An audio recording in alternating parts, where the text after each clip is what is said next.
Welcome to episode 79 of Oscar Sunday. I'm Austin Johnson. I'm Connor Eyzaguirre. And today we're talking about Home Alone from 1990 because it's December, you filthy animals. We're going to do a top 5 Christmas rotation movies for both Connor and I. We're going to talk about Home Alone, of course, talk about the 63rd Academy Awards, and give out our own awards to Home Alone. So let's get down to it, man. Top 5 Christmas rotation movies. These are movies that we both feel like we can't miss throughout the month of December. We have to watch them. They get us in the mood of Christmas, the biggest holiday in our country for sure. And I think it has a lot of good stuff to offer. Some movies that I like, regardless of what month it is. But these have to be watched. And picking 5 is actually pretty difficult because there's a handful that I had to cut. But it came down to, okay, from when I was a kid to now, these are always here. So I'm excited to kind of hear what you got. We might have some overlap. We'll see. So go ahead and take it away with your number 5.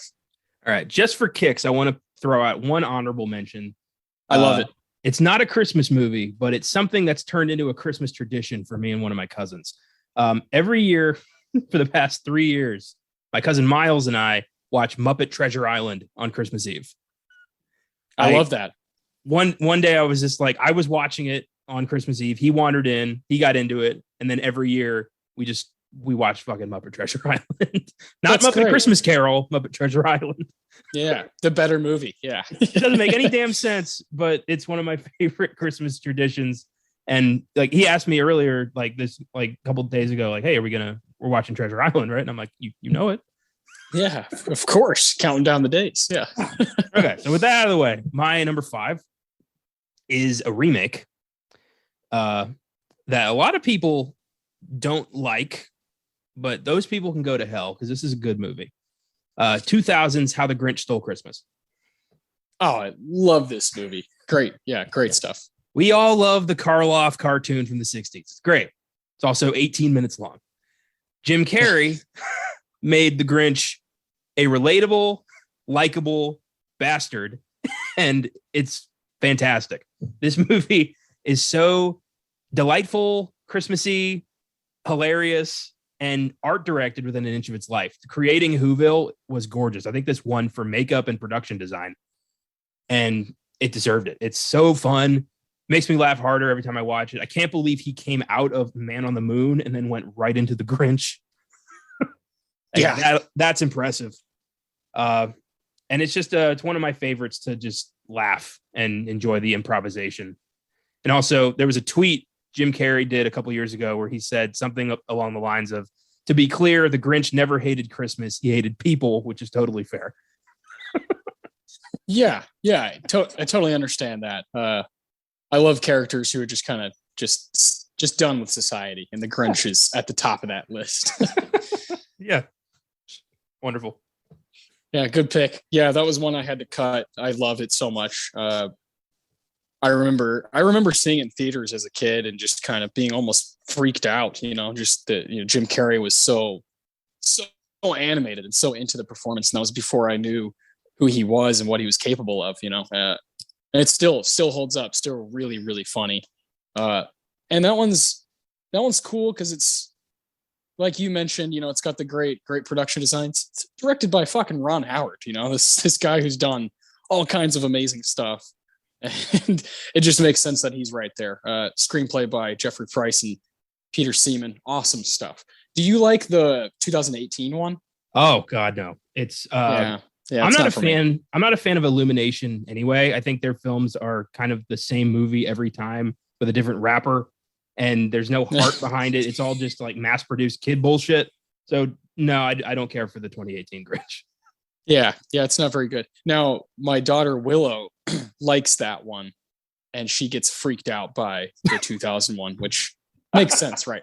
It makes sense right now. He's a monster. I get that. Yeah. I tried to show it to her. In live actions, she's 2.5 years old, so live action stuff is just not as interesting to her.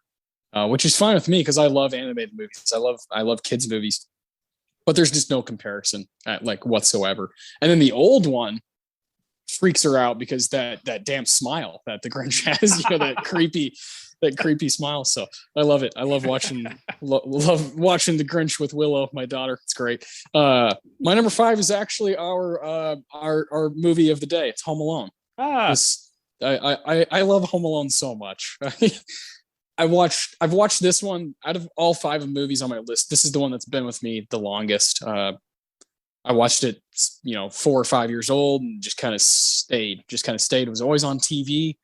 Probably still is. I just don't really watch a whole lot of TV now. But I love this movie. Forget where it's streaming. I watched it. I don't own it. I don't know why I don't own it, but I watched it. What's it on? Disney Plus. There you go. Yeah, that's because the new one came out not too long ago. Fuck that. But the original Home Alone and Home Alone 2 are both fantastic. I actually almost chose to. I think I might. I don't know. It's really close. They both kind of blow me away. Of course, I love what Joe Pesci is doing. Macaulay Culkin is just kind of going into superstardom at a really young age, and directed by Chris Columbus, the guy who did the first 2 Harry Potters. What the fuck? And of course, written by John Hughes, who was an absolute legend at this point. Doing Breakfast Club and 16 Candles and Ferris Bueller's Day Off. Like, these movies were huge. He wrote some movies I love, like The Great Outdoors. I love that one. And he's Uncle Buck. He directed that one too. Great movie. I really respect what Home Alone's doing. I think it moves with the pace that American cinema just has kind of mastered. I think it's on the same playing field as a lot of 20th century classics, and I always have a good time. Always have a good time with Home Alone, and I'm really excited to talk more about it later. Give more awards out. I think I laughed harder this past time watching it more than ever. As I get older, I just crack up over like when fucking Kieran Culkin is of course in it as well, and whenever he's drinking the Pepsi at the dinner table, Fuller, easy on the Pepsi.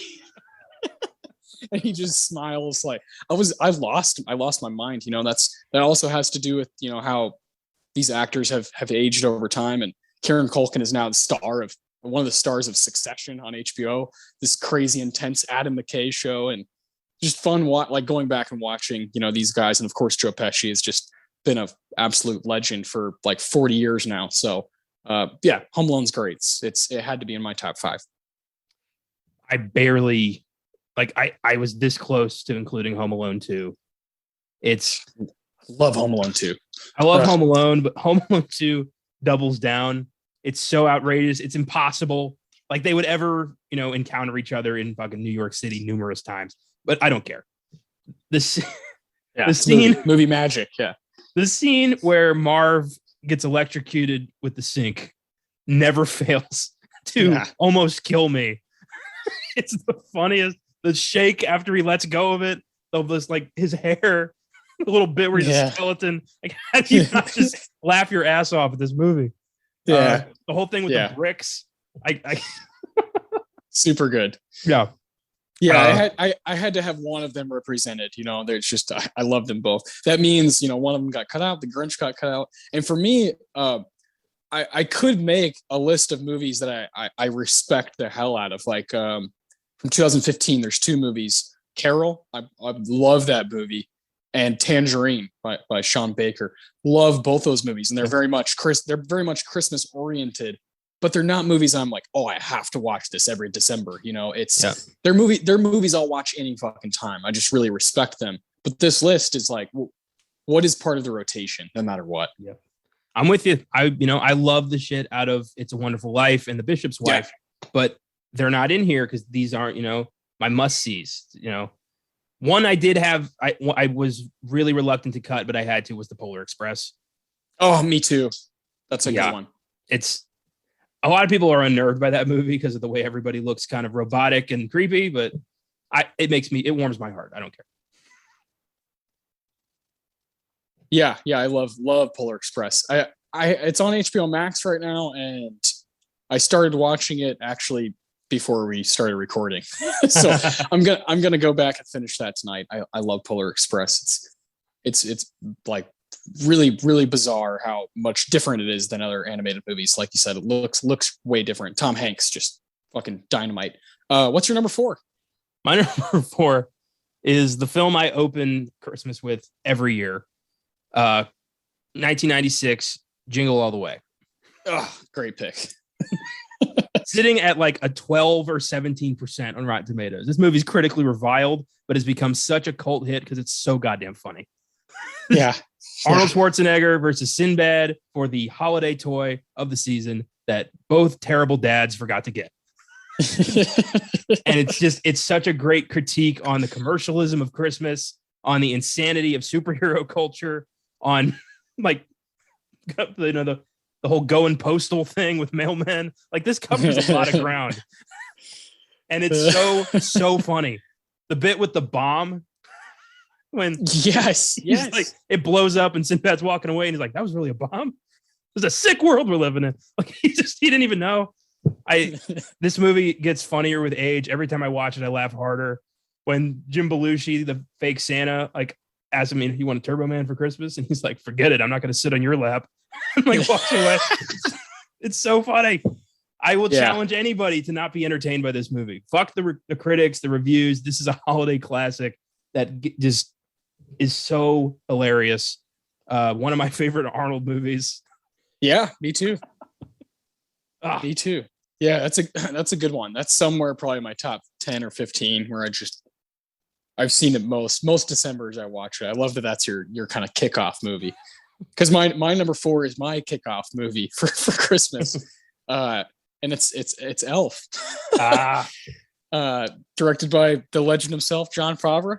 He's at this point become an absolute genius in Hollywood, and in my opinion, one of the most important names in the movie world right now, and has been for the past 13 years since Iron Man. He just has seen through what the people want, and he's like taken upon himself to just kind of make that a reality with with the Marvel stuff and Star Wars. Like he's just a genius, and I love him. I love his acting style as well. But Elf, I adore this movie. So goddamn funny. Will Ferrell, for as many amazing performances as he's had in his career, I genuinely think that his best stuff is inside of Elf, kicking and screaming, and then it gets to Step Brothers and Old School and those kind of adult raunchy comedies. But the challenge of doing a kids movie, doing a family movie, and Will Ferrell is just like, I don't care if all these rules are in place where I can't be completely nasty and be Frank the Tank and just drink like a wild man, or in Step Brothers just be completely ridiculous. I love that he can do it in both lanes. And Elf, specifically the scene when he's his fucking dad's James Caan. Like, come on, like how can you not love that? And his mom's Mary Steenburgen. Like, are you kidding me? It's crazy. Casting is so cool. When he goes to his dad's office and he's in the suit, he finally like dresses like a normal person. He's not an elf anymore. And his dad is like, could you please be quiet? He's like sitting in the corner reading a book, and please be quiet. And then the phone starts ringing on his dad's desk. And Will Ferrell picks up the phone and he's like, hi, buddy the elf, what's your favorite color? I can't handle that. I lost it. I watched this before December even started because I couldn't wait. It's a movie that I bond with my mom over. My mom's obsessed with Elf, and she watches it like all the time, not just around Christmas time, and just thinks it's so funny, and I share that with her. It's one of those rare times where we're like we're on the same wavelength with movies. A lot of the time my mom is in a completely different place than I am with movies, but occasionally, there's those outliers like Elf, and it's just kind of movie magic for me. And I always get kind of amped up when I watch this. And Christmas is a weird holiday to me, like you said, with Jingle All the Way, the commercialism of it and everything.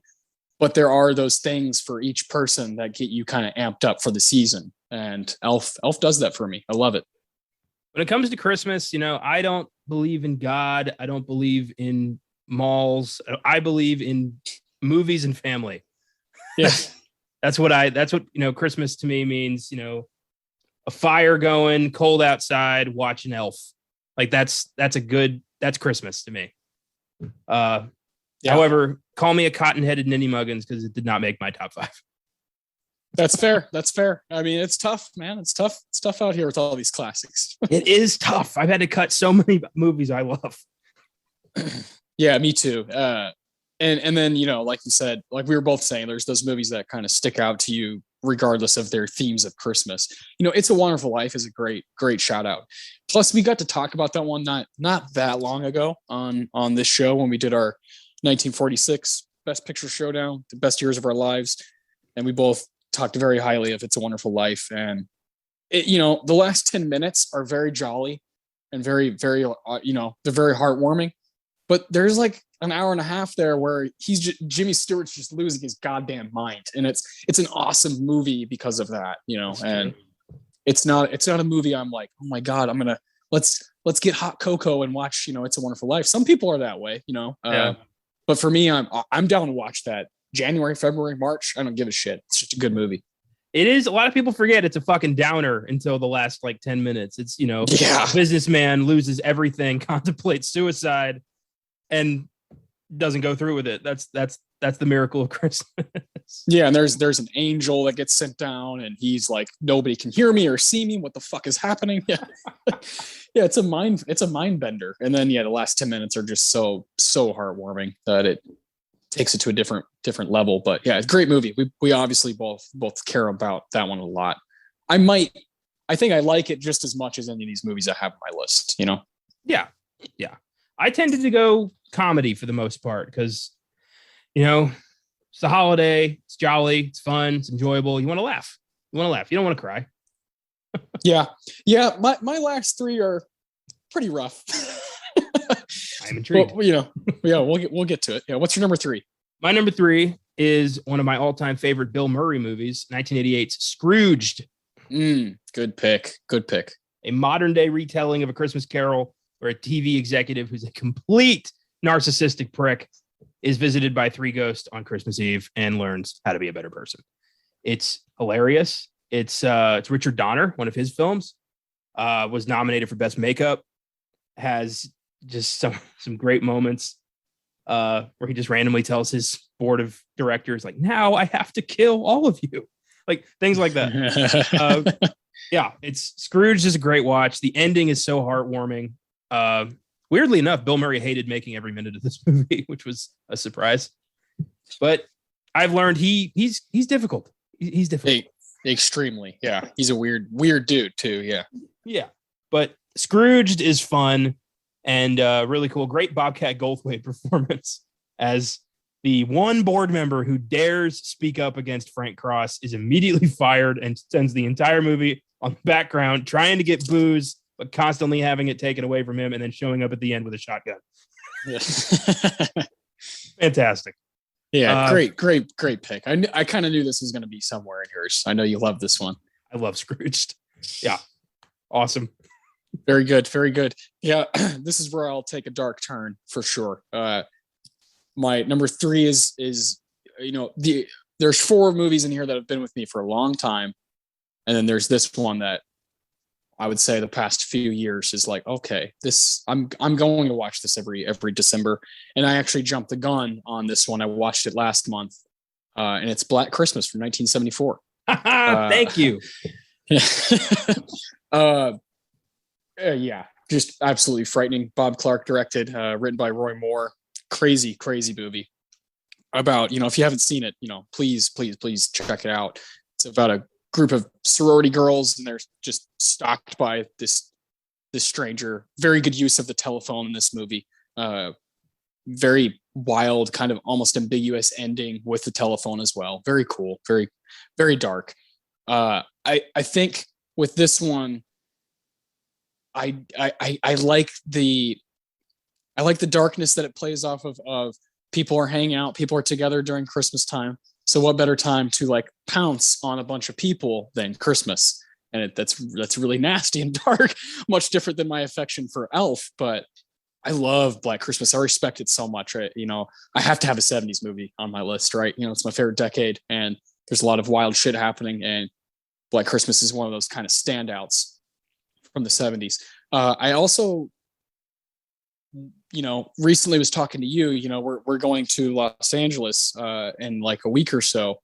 a little over a week, you and I will be going there together, and we're going to go to Quentin Tarantino's New Beverly Cinema Theater, and we're probably going to see Black Christmas on the big screen, which will be an absolute treat. So I'll be able to watch it twice, kind of during the holidays, and I have no problem with that. I'm so happy you had this. I wanted to put this, but it just wasn't gonna make the list. Yeah, Caleb and Josh are gonna be very happy to hear that the definitive Christmas horror movie made your top 5. Yeah, and I haven't been with it for that long. It's just again been a few years since I saw it for the first time, but immediately I was like, holy shit, man, this is something else. Bob Clark's an absolute mastermind when it comes to kind of psychological horror and kind of making you feel really uncomfortable. So I love this one. Bob Clark is the master of the Christmas movie because he gave us Black Christmas and A Christmas Story. Yeah, which is amazing. Christmas Story. I'm sure there's listeners out there who would be like, "Oh, how the hell is this not here?" I'm not a big fan. I don't know. It's just I probably didn't catch it at the right time as a kid, and it just kind of went by me, and I was like, I don't know. I don't really get it. I like certain moments of A Christmas Story, but watching it all the way straight through is kind of hard sometimes. It's a bit dull. The ending just kind of happens. Yeah, A Christmas Story is good. I don't think it's great. Yeah. So didn't make mine either. I'm with you on that.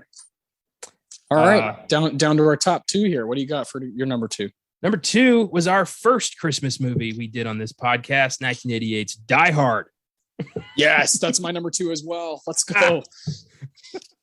Yeah, Die Hard's a fucking masterpiece, and it's a Christmas movie. Arguments ended right there. It's a Christmas movie.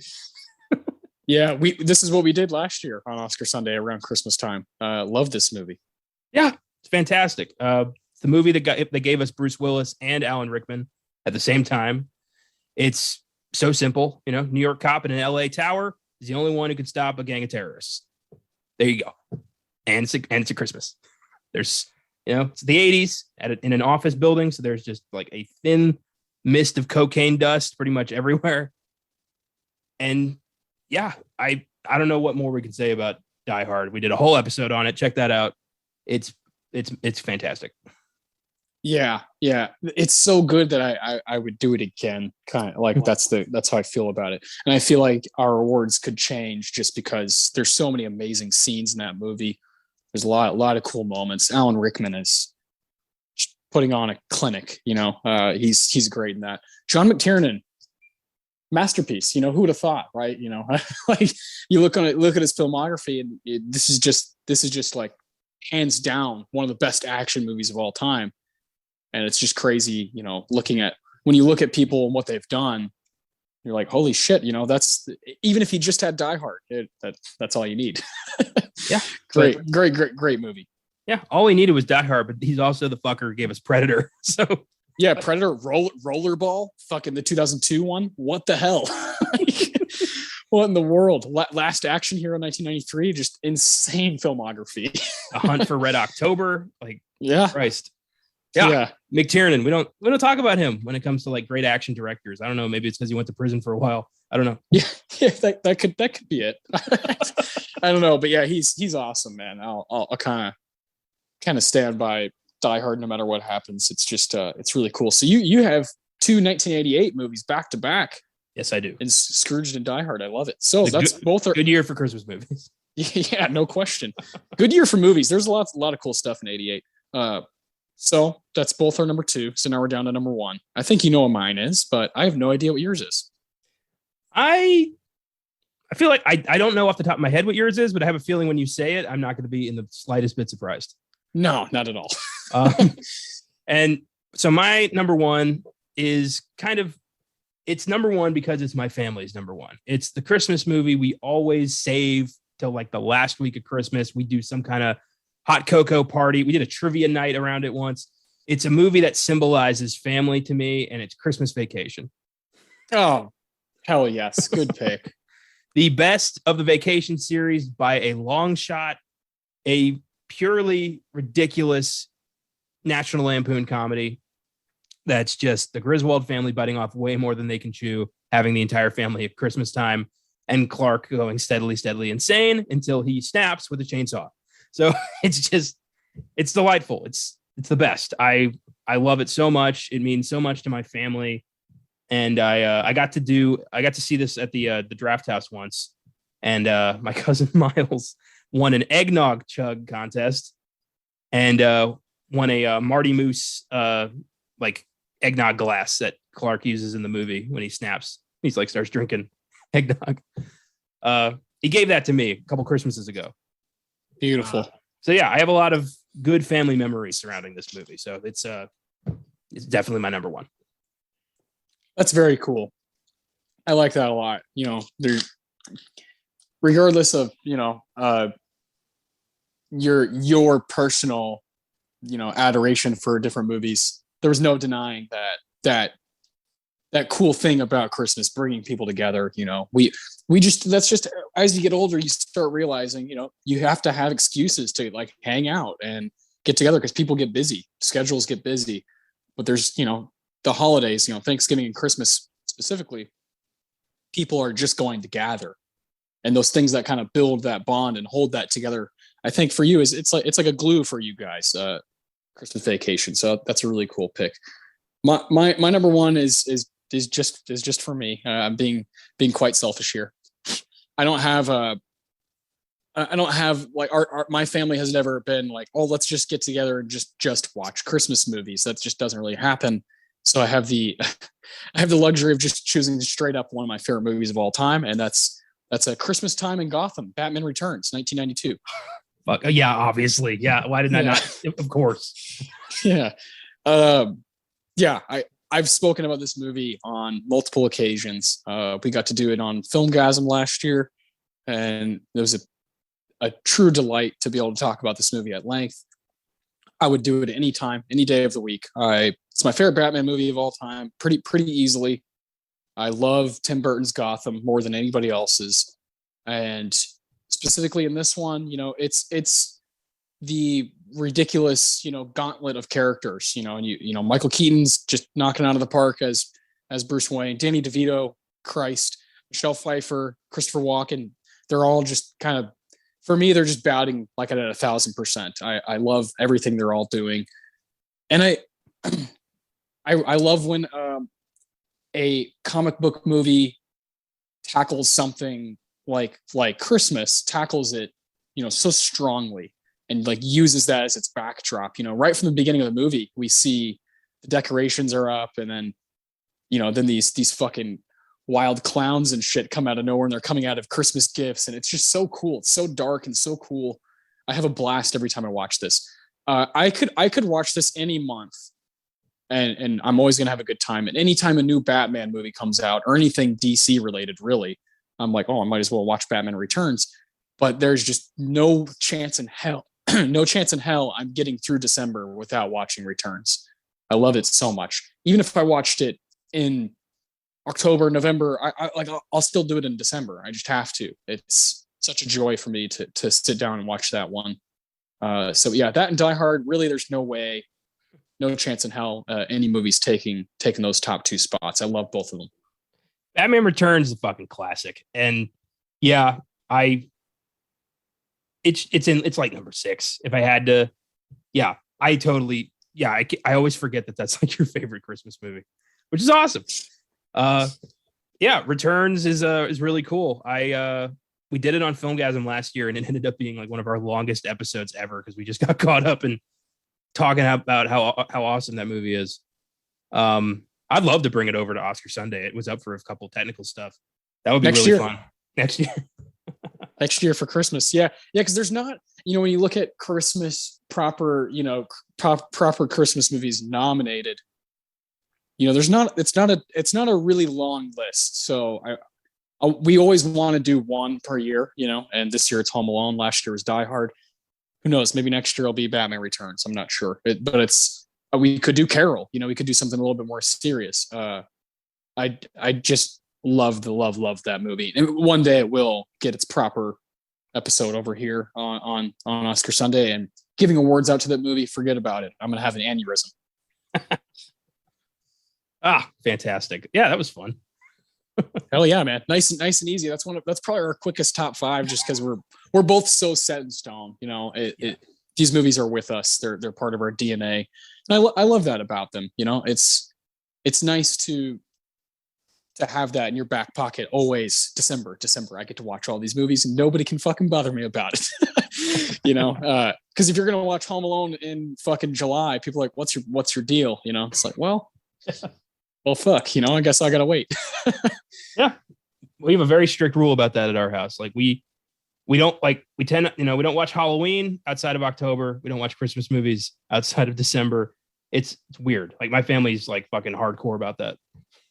Hey, nothing wrong with that. Now I know for Thanksgiving, I think we're both in the same boat that Planes, Trains, and Automobiles is just, you know, by miles and miles. That is the movie you have to watch on Thanksgiving, or at least in between Thanksgiving and Christmas. It's that one and Nightmare Before Christmas. I have to watch at some point, like in November.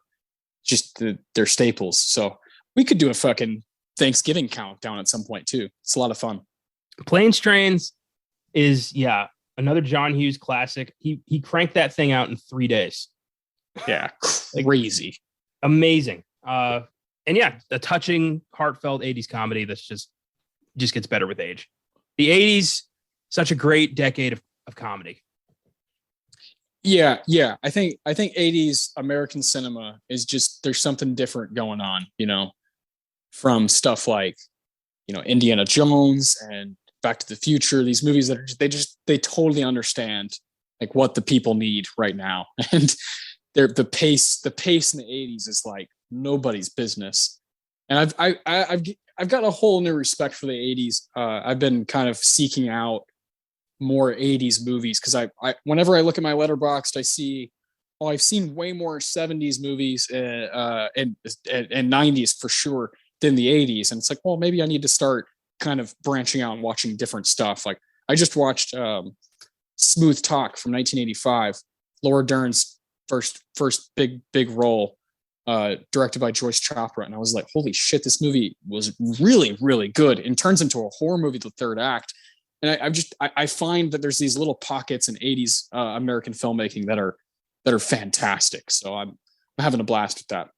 Yeah. I mean, you know, I know I was born in 95, but cinematically, I consider myself a child of the 80s because I grew up with 80s movies.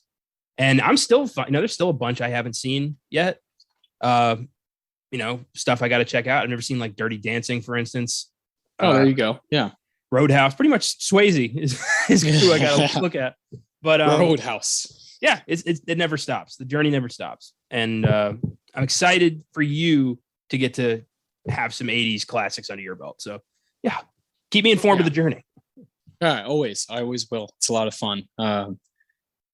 Now, Home Alone, like 1990, 63rd Academy Awards. We have some individuals I want to talk about, but this is the year where it might be, depending on how you look at it, depending what you're a fan of, might be the biggest steal in Best Picture history. I think Brokeback Mountain has something to say about, you know, going against Crash. I think there's been times where like just the year before, 1989, Driving Miss Daisy wins and Do the Right Thing isn't even nominated. It's just like, really, what were you really watching?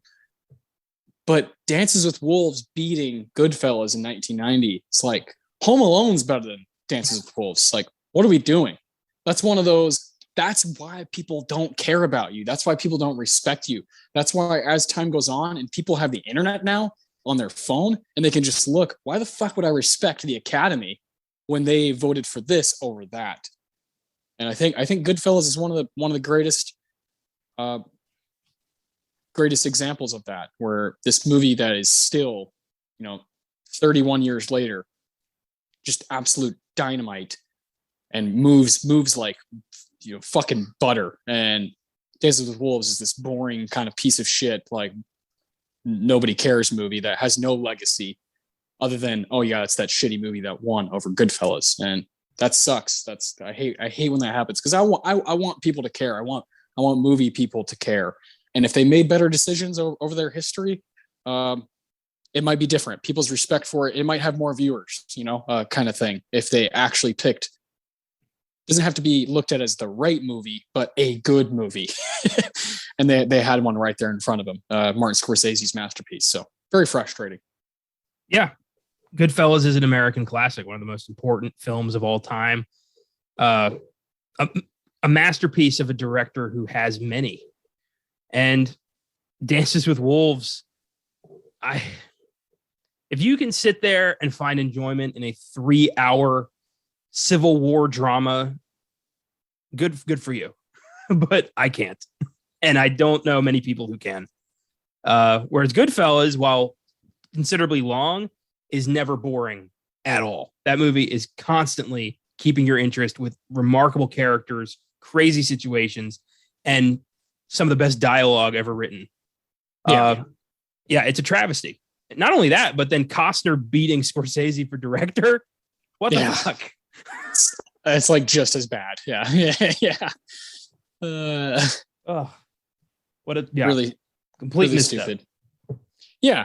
Big misstep. I just, it's the first thing that pops out with the 63rd Academy Awards. We're going to bring up the 2 nominations Home Alone got, both music related. But before we do that, I got 4 individuals I want to talk about. The first one is Chris Columbus, the director of Home Alone, director of the first 2 Harry Potter movies. Holy shit. He was a producer on The Help, 2011. And that movie was up for Best Picture. So that's his only nomination from the Academy is being a producer for The Help. So it's not really his hand that's in it. Just someone who probably said, here's some money. So there's not a lot to show for Chris Columbus, but he does have a fascinating filmography when it comes to directing. Mrs. Doubtfire, Home Alone, of course, Stepmom, Bicentennial Man, the first 2 Harry Potters. And then he gets weird. After that, he gets real weird. 2005, Rent. 2009, I Love You, Beth Cooper. He does the Percy Jackson movies. Pixels in 2015. What the fuck? Just really bizarre. You would think that after Sorcerer's Stone and Chamber of Secrets, like, oh, let's go up from here. But he just kind of wanes. And at this point, he doesn't have a whole lot of respect because for the past 20 years, he hasn't done anything that impressive. And that's sad. I mean, what a promising talent, like who did so many iconic movies and then just completely disappeared. I mean, The Lightning Thief is maybe the most pissed off I've ever been in a movie theater because I was a huge Percy Jackson fan. I read all the books. I was waiting for that movie for years. And then I saw it and I was like, what the fuck? What I was like, I felt like Vito Corleone. Like, look how they massacred my boy. What have they done? And I think that's a big part of why Columbus disappeared. I think that movie failing so hard made a lot of people lose faith in him.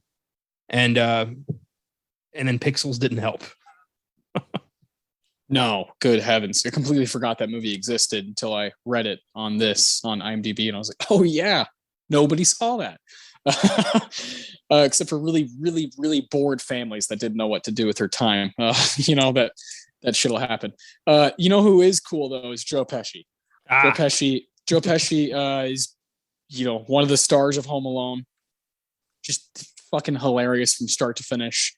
He's dressed up as the cop at the beginning, and he's asking who the hell fucking runs this house, and then of course towards the end he gets better and better as the movie goes on. But he's been nominated 3 times, and he's won 1, all for Martin Scorsese movies, all for Martin Scorsese roles.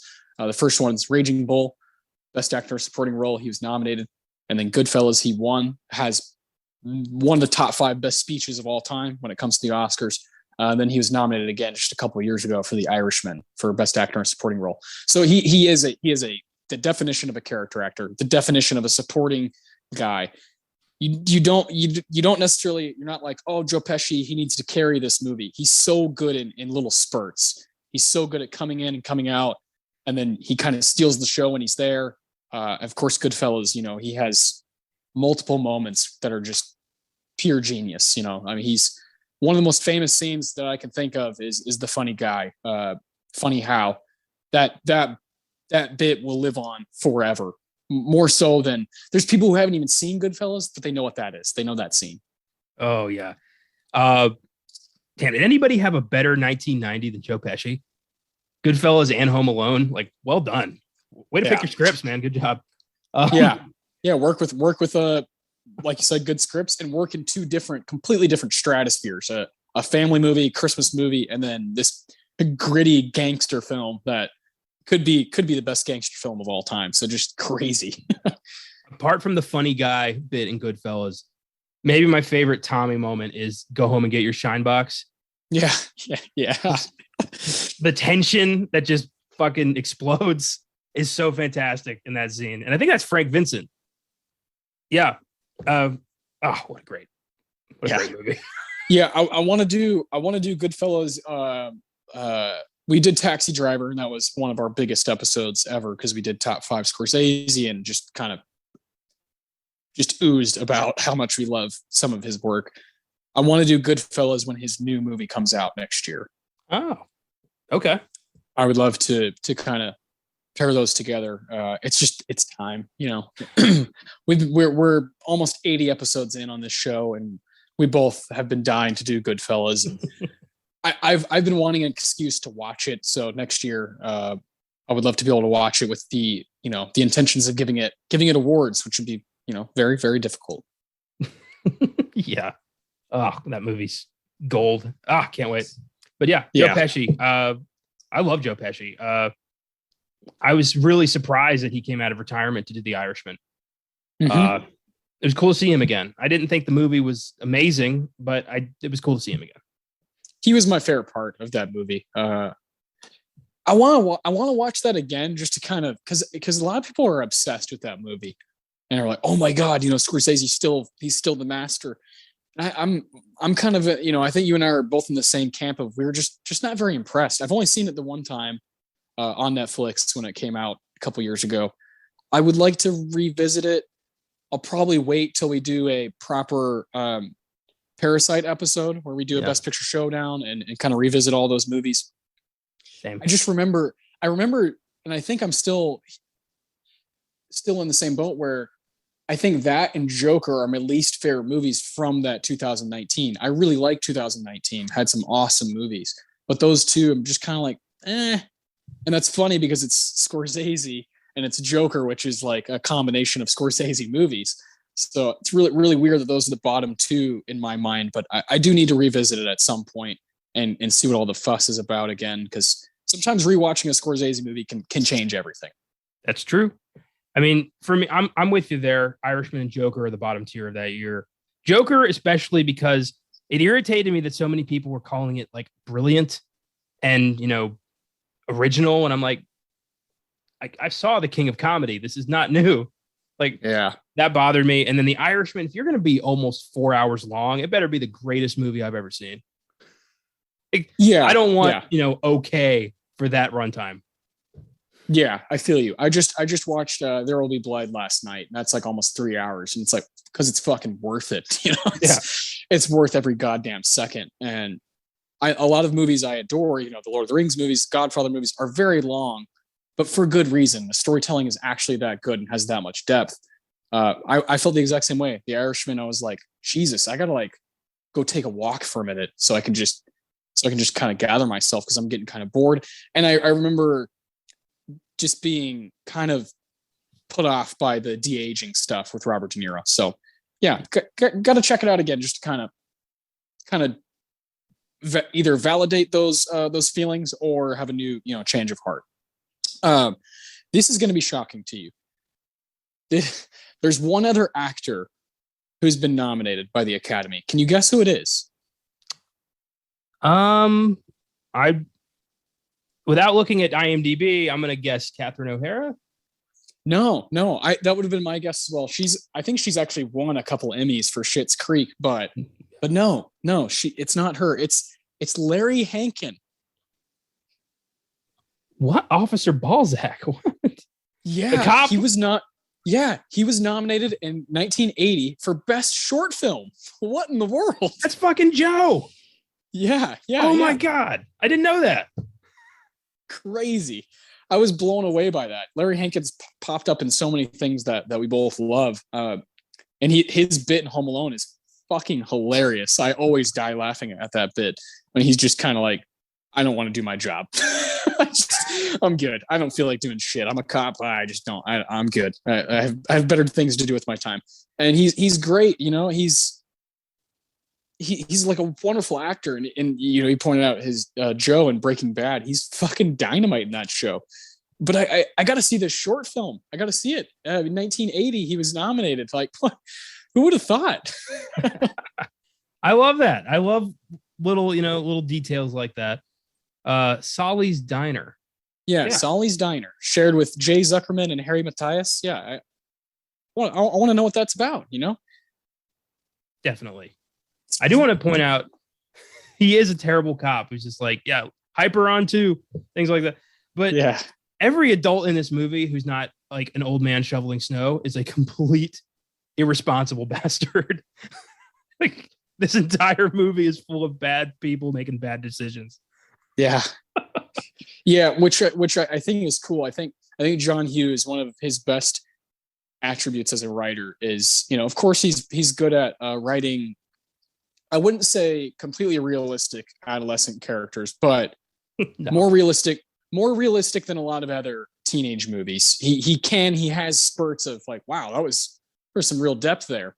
I do think he uses a lot of, you know, like Breakfast Club is like the jock, the bad boy, the pretty girl. And it's just kind of like, I'm just kind of put off by that movie at this point. You know, when I was younger, I really liked it, but he has that happen. But then he wrote Ferris Bueller, and Ferris is like a very true to teenager type character who is like, is willing to go to the nth degree just to kind of like have his way and have his little day, you know?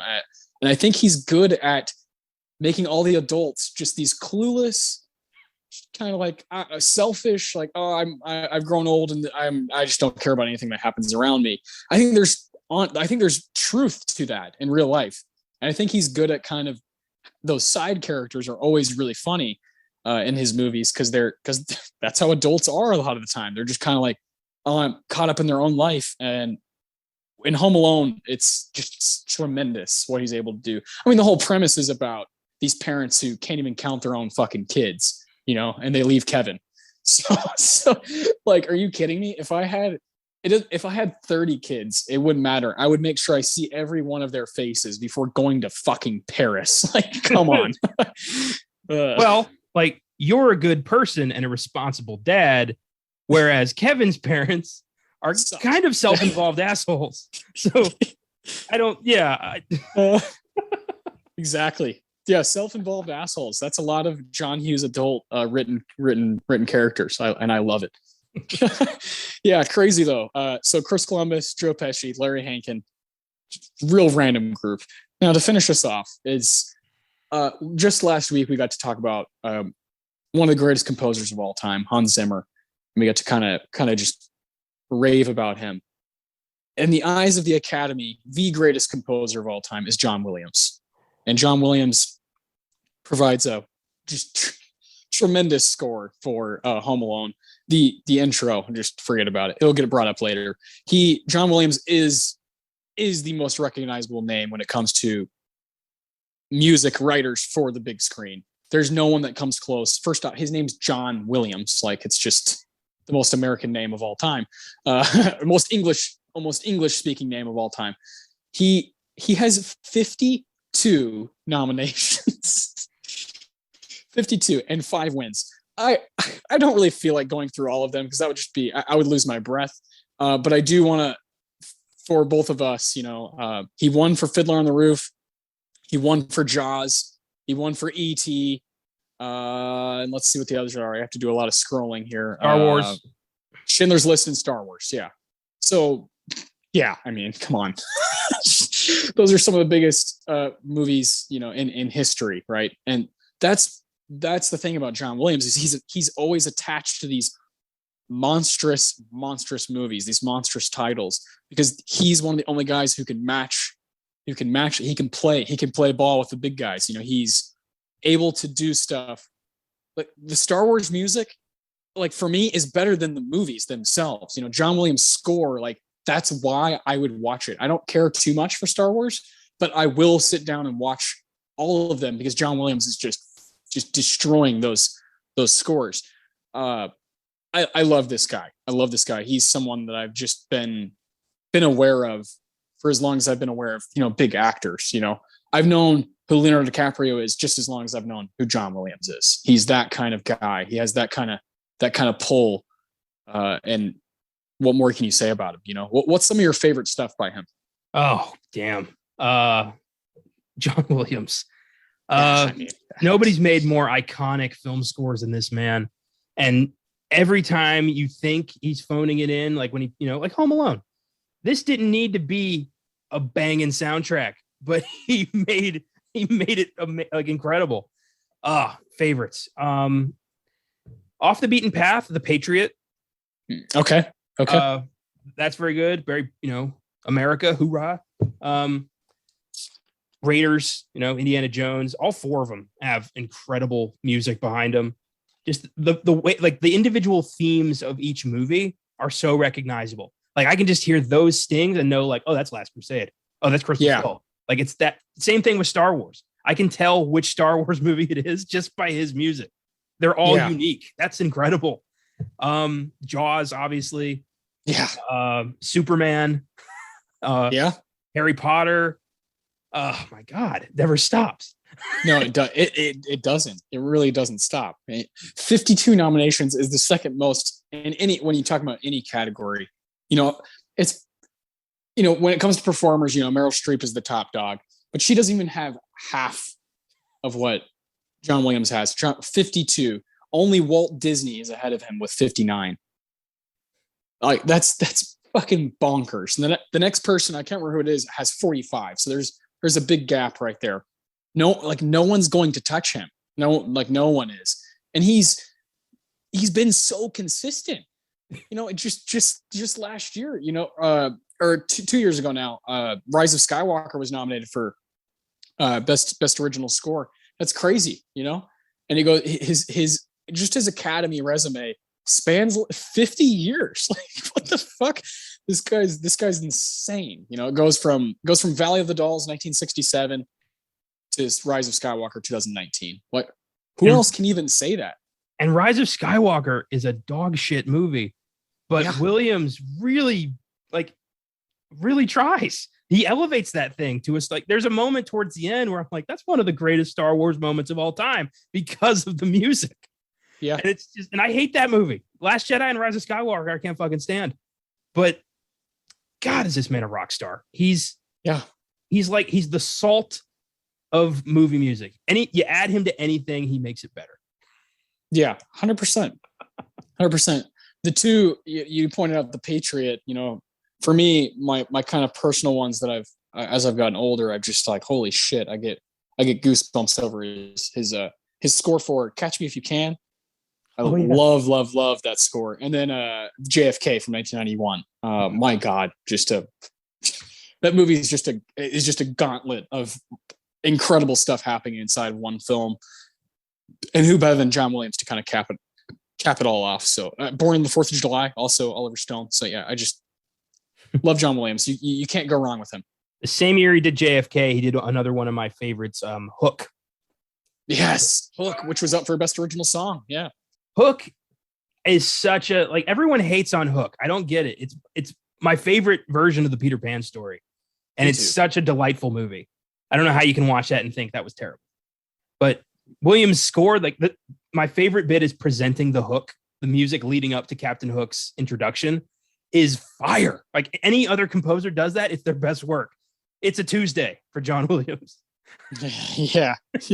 Unbelievable. So good. I love it. Well, we're going to talk about him more right away because the two nominations for Home Alone are both John Williams. It's just he just packs it on. Best Original Score and Best Original Song. So we have, it didn't win either. And we definitely will have some stuff to say about that. But Best Original Song, the nominees were Blaze of Glory from Young Guns 2. Fuck yeah. I'm Checking Out from Postcards from the Edge. Never seen that. Promise Me You'll Remember from The Godfather Part 3 by Carmine Coppola. Godfather 3, obviously nowhere near the first two, but I do like that song. And then Somewhere in My Memory from Home Alone, music by John Williams. Incredible. The winner is Sooner or Later, I'll Always Get My Man from Dick Tracy by Stephen Sondheim, who just passed away recently. Dynamite composer as well. The guy who just kind of could do it all. So rest in peace to him. Very sad. If I'm being honest, I don't see how Somewhere in My Memory doesn't win this. I was last week on Sneak Preview. Caleb and I did talk about Stephen Sondheim's passing, and this came up. Dick Tracy. Yeah. Terrible fucking movie. I'll never understand the fandom behind this. This movie is ridiculous. And I don't like this song. I honestly, I would 100% give this to Blaze of Glory. Okay. Oh, I love that. John Bon Jovi. All right. Yeah. I want to see Bon Jovi get an Oscar. And that is a kick-ass song. Somewhere in my memory, it kind of, Young Guns 2 kicks ass. Yeah. Yeah. But somewhere in my memory, just for me, it bleeds into the score. I can't really tell the difference. You know what I mean? That's fair. That's totally fair. Yeah. John Williams working with Leslie Bricusse, the lyrics for Somewhere in My Memory. Just goosebumps every time that movie, that Home Alone starts, and you're in a world where you're like, hell yeah, I get to smile for an hour and a half. So cool. Have you seen all those movies though? I have not seen Postcards from the Edge, but I've seen the other four. Same. Yeah. I don't know much about it, but it's the Carrie Fisher story, pretty much. Yeah. I don't know if I'm like super keen on watching that. I don't think it's like on my list of unseen stuff. One of these days, when I have just a limitless pool of free time, I'm going to sit down and I'm going to watch all of the Meryl nominations, and that'll be the time I watch Postcards from the Edge. Okay. All right. Shel Silverstein. Maybe you can see if I'm checking out. Should have won Best Original Song. Best Original Score. The nominees are Avalon, Randy Newman, legend; Ghost, Maurice Jarre; Havana, Dave Grusin; Home Alone, John Williams; and the winner, John Barry for Dances with Wolves. Just come on. What are we doing here? Do you remember a single note of the Dances with Wolves score? No, I've seen that movie once, and I was younger. I was like 15, 16, somewhere in there. And I was just like, what am I watching? Is because it was this, I read on the DVD case that, Best Picture winner, 1990. I didn't know about everything that I know now, of course. But when I figured out that this movie was even at the ceremony, and all these other great movies are here, I didn't understand it. And this is when my kind of weird relationship with the Academy started, where I was like, man, I love some of the movies that are up, but I fucking hate some of them too. This is when that's when it kind of started, when I was in my late teenage years, and just kind of putting two and two together, and just being kind of bewildered. And I still am bewildered by the Academy. The Academy is made up of human beings, and human beings are fucking stupid. So that's my rationale. Like, sometimes they're going to get it right, but a lot of times they're going to fuck up. And 1990 and 1989, like, this was a couple years in a row where they really fucked up. And then they 1991 is a pretty good bunch, and Silence of the Lambs takes the big wins. So they finally woke up, okay. And then Unforgiven wins, pretty good movie, and Schindler's List, and Forrest Gump and Braveheart. All right, we're getting back into some sort of groove, and then English Patient wins, and that movie's okay. But I think the 90s are fascinating when it comes to Best Picture winners. Some of the movies are incredible, and some of them are very forgettable. Yeah. As far as score goes, I love John Barry. That's the guy who scored most of the Bond franchise.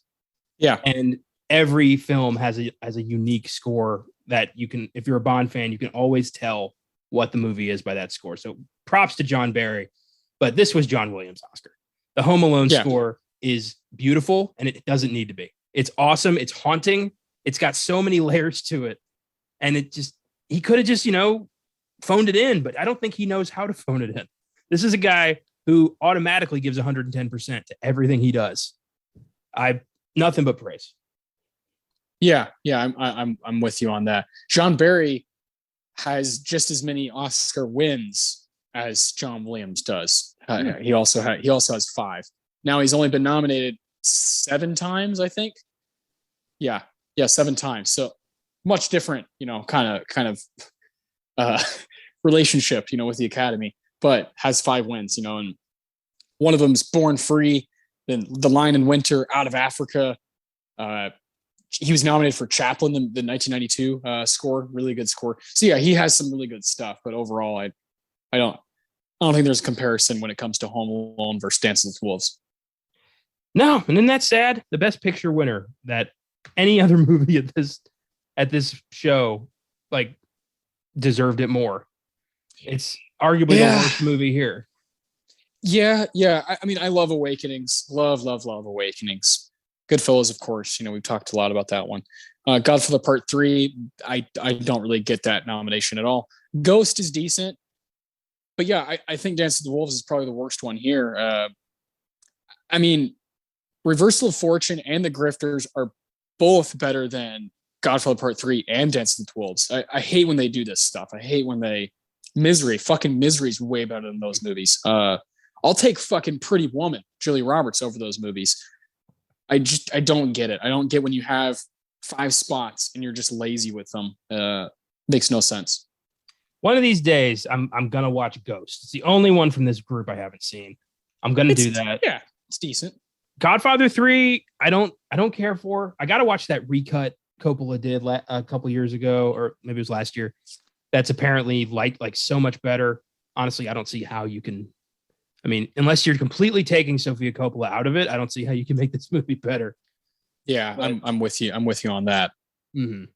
So we'll see. But right now, Dances with Wolves is bottom of the barrel, and I don't understand the reverence.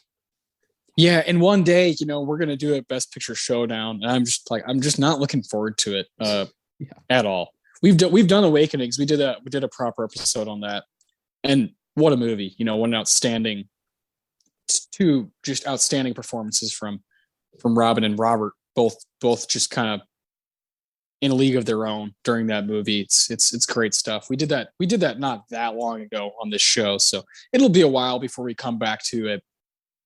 Home Alone's a much different kind of episode, than those kind of movies. But Home Alone got 2, so that's why we can do it on the show. And I'm excited to give our own awards out to Home Alone, just to kind of embrace what we both really, really love about it. That's always my favorite part of the show, is when we get to the end and we can properly embrace the film that we chose for the week. So we have the Tarantino for our favorite line or favorite quote. We have the Ennio Morricone Award, which we could call the John Williams. We really could. We for the best music moment.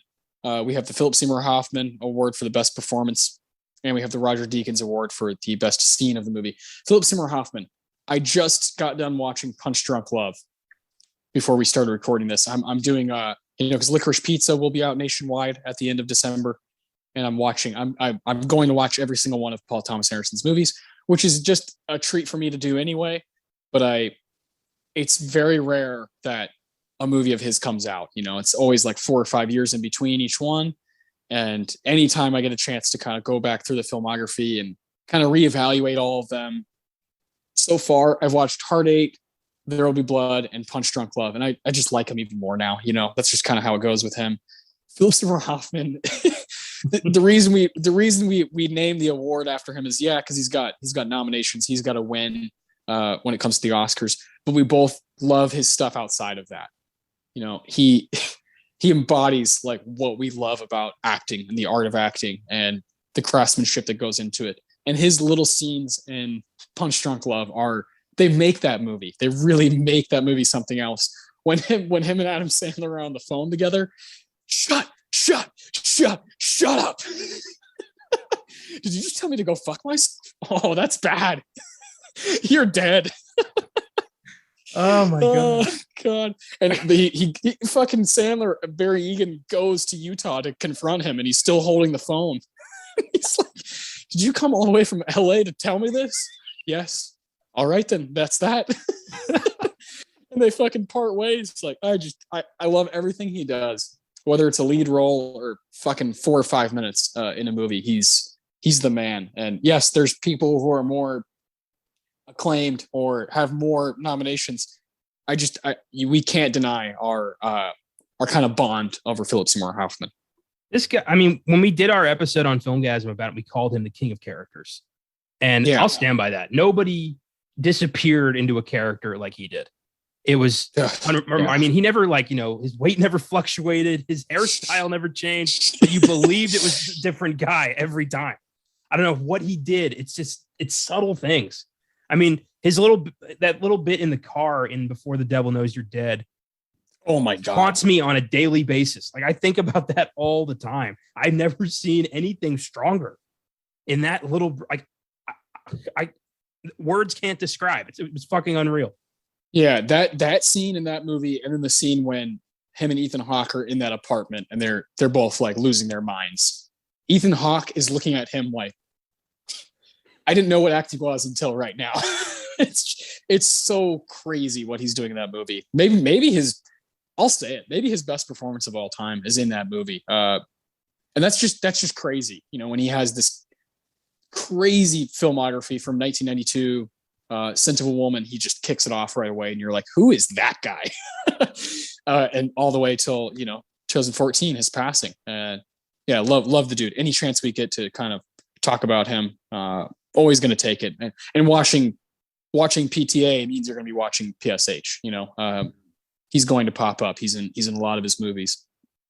And of course, we're going to do a Paul Thomas Anderson movie later on in the month, but you'll have to wait to find out what it is.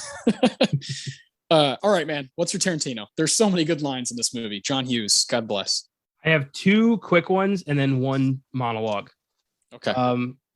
So first quick one, towards the beginning of the film, it's after Kevin finds out he's going to have to sleep on the hide-a-bed with Fuller, and he starts asking around. I love that this family is like using the kid with bedwetting issues as a punishment. Yeah, and his name is Fuller. Like, yes. But so good. He goes into Buzz's room to ask him if he can sleep in there. And as soon as Buzz sees him, he just goes, "Don't you know how to knock, Flemwad?" It's like, what the fuck, man? It's perfect. I wouldn't let you sleep. What does he say? I wouldn't let you sleep in my bed if you're growing on my ass. I love Buzz. He's such a dumbass. There's that one part where he's talking to one of his sisters, Buzz is, and he says, "For 2 things," and he names 3 things. Yeah, was it like 3 reasons? Yeah. A, like what? Yeah, A, yeah. 2, and D. Fucking moron. I love it. Yeah, that's what it is. You're right. Oh my God. Buzz is such a good character. Oh, yeah. I love with just that. You're like, oh, okay. So this is the kind of relationship they have. Yeah. You're growing on my ass. Oh, man. Flimwad. My second one is when Kevin orders a pizza and he has the gangster movie playing. And the guy's like, "I got your pizza." And the gangster guy says, "Leave it on the doorstep and get the hell out of here." It's so aggressive. And the pizza guy he's like, okay. Like, he doesn't catch on to any of this. He thinks he gets shot at, never calls the cops. I love that too, because it's what is it called? Angels with Filthy Souls, and it's Angels with Dirty Faces. Yeah. Really cool. Wonderful. And then my final one is John Candy's story about leaving his kid at a funeral home. He's like, "Yeah, it was awful. The wife was distraught, and we left the little tyke there in the funeral parlor all day. You know, we went back at night, and apparently he had been alone all day with the corpse. And he was okay, though. After 7 weeks, came around, started talking again." And Kate's just like, "Maybe we shouldn't talk about this." I love how John Candy's he's clearly doing John Hughes a favor in this movie. He's like, hey, I'll show up for just a little bit towards the end and be kind of the hero. The one who gets the mom, gets Catherine O'Hara back home, drives her through Chicago, and he's perfect. He's perfect in that airport scene. He's just dynamite right away. Polka King of the Midwest. I want to see that movie. Yeah. Yeah. Wonderful. And I also love that he winged that entire speech. Like all of that was just off the top of his head. Jesus Christ. Yeah, he was a gem. And I hate that. I hate that we lose those people, you know.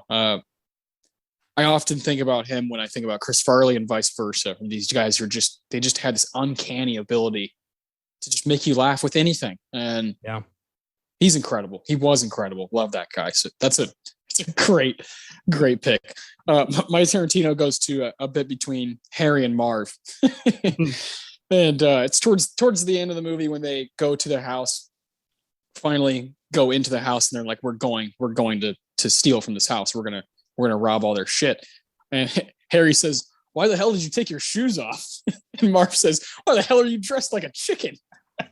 And they're both so confused. Like, how did this kindergartner just fuck us up like this? Yeah.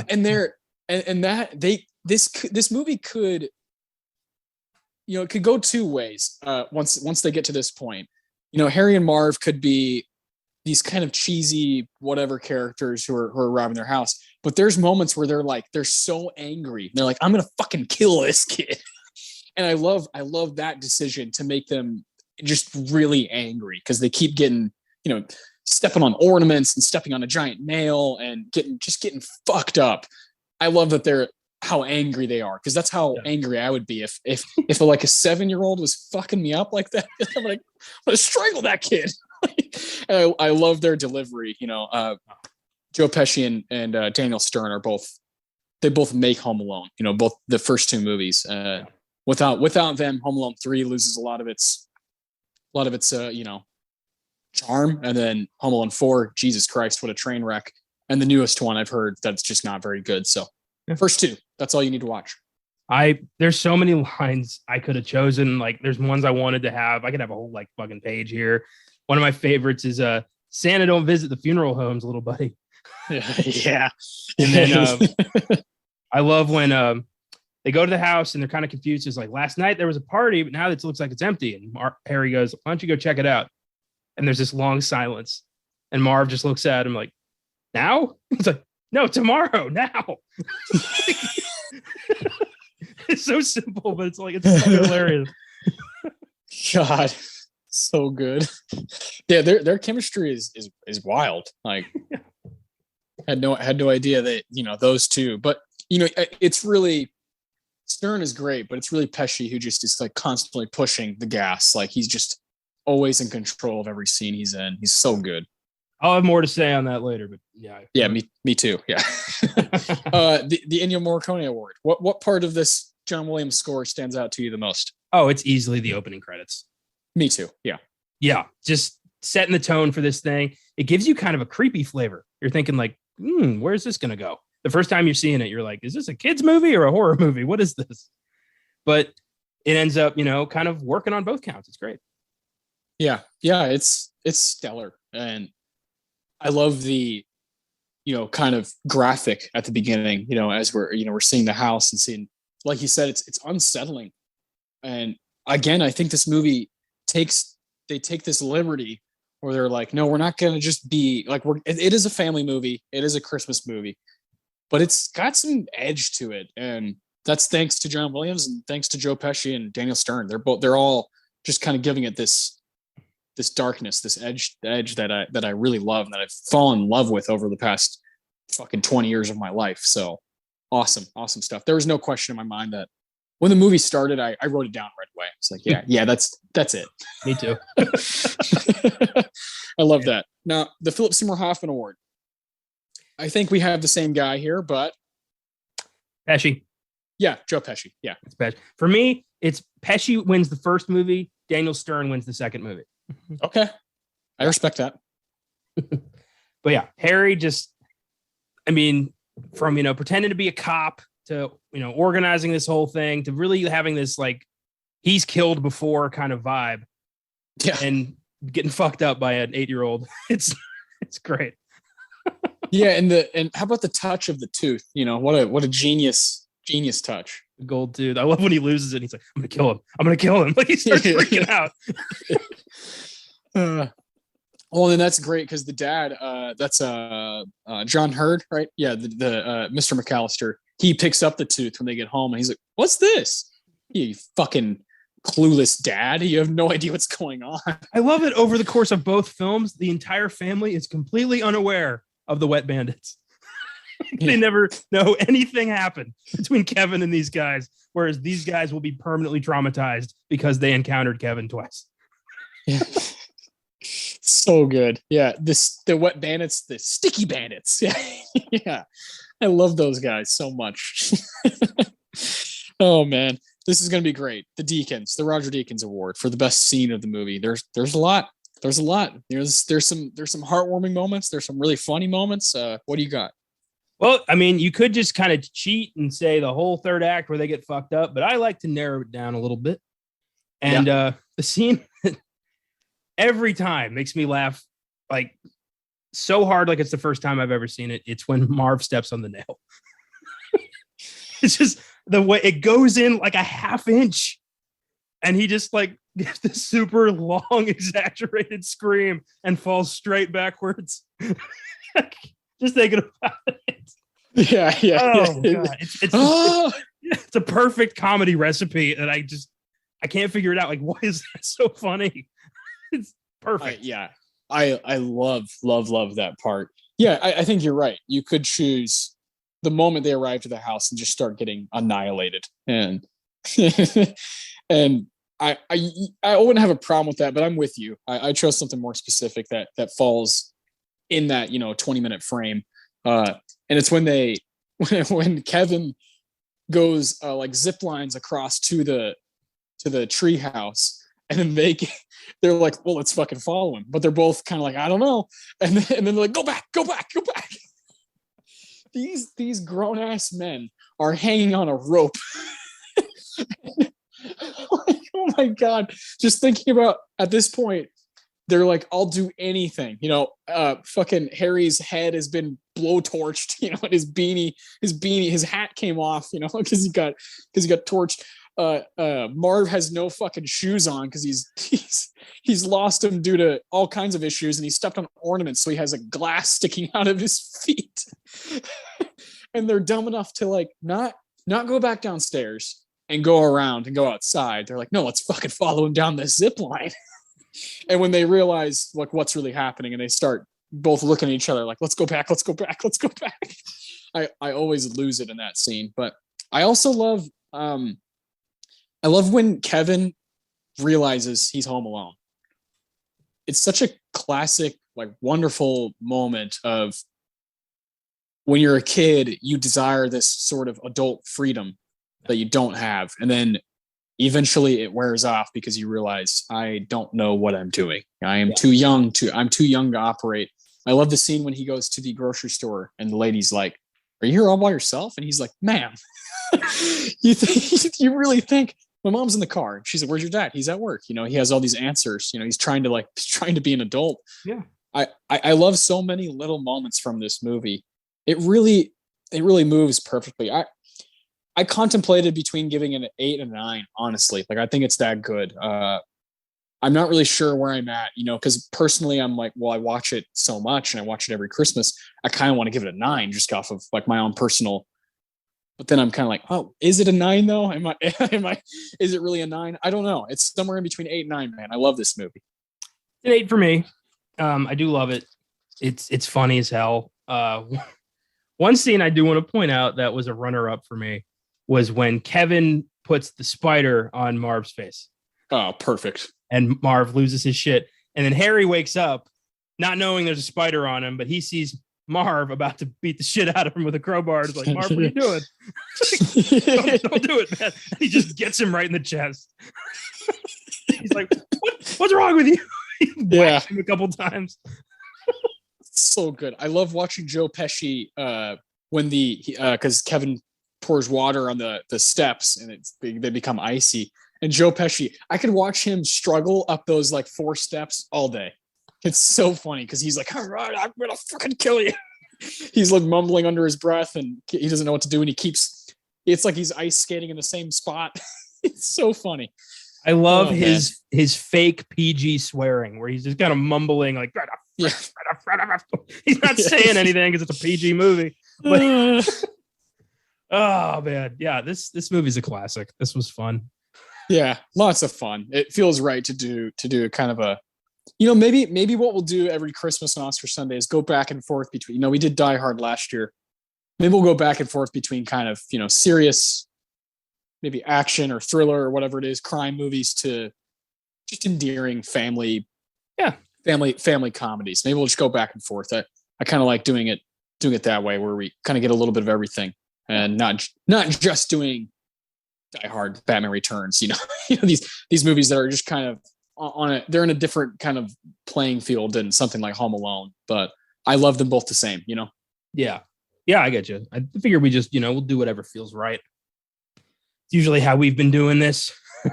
Yeah. We're doing what feels right. And next week, what feels right.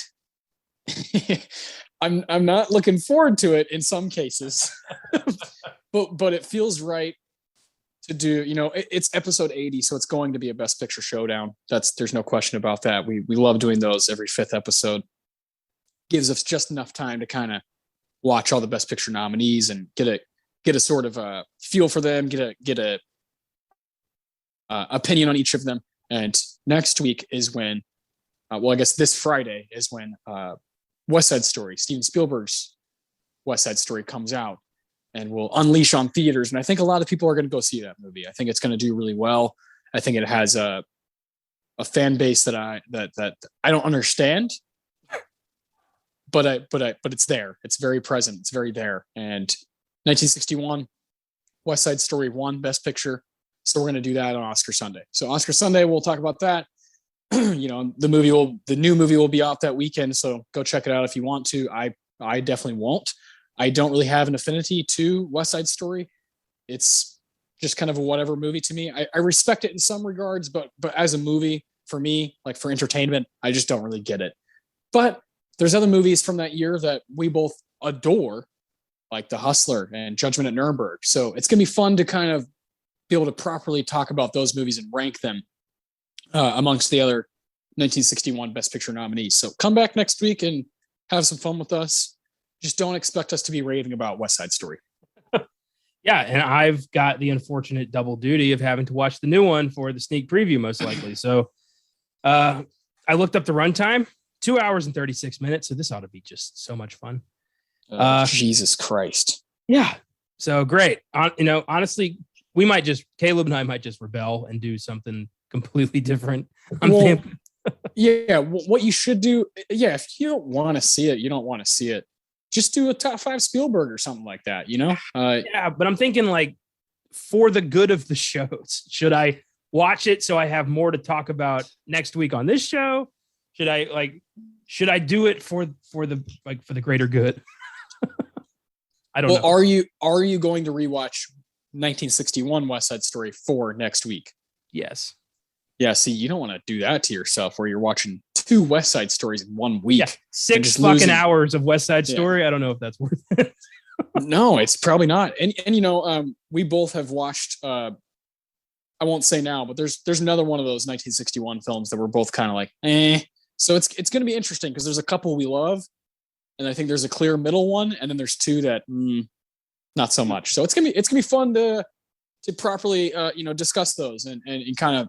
I think you and I will have a lot of fun talking about those top 2. So I'm excited. Yeah, me too.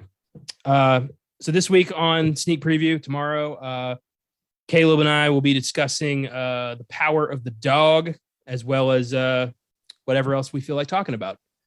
Cool. And then this week, Wednesday on Filmgasm, we're talking Jim Henson and the 1986 cult classic Labyrinth. So it's going to be really cool. I've never seen it. I'm psyched. Beautiful. I love that. That's going to be really cool. Labyrinth is just absurd. And if you're, I'm pretty sure you're a David Bowie fan, his music. So yeah. I think, it's just a must. It's a must see. So Yeah, that'll be real cool. Fantastic. Thanks for listening, everybody. Have a happy holiday, a Merry Christmas. And we'll see you next week.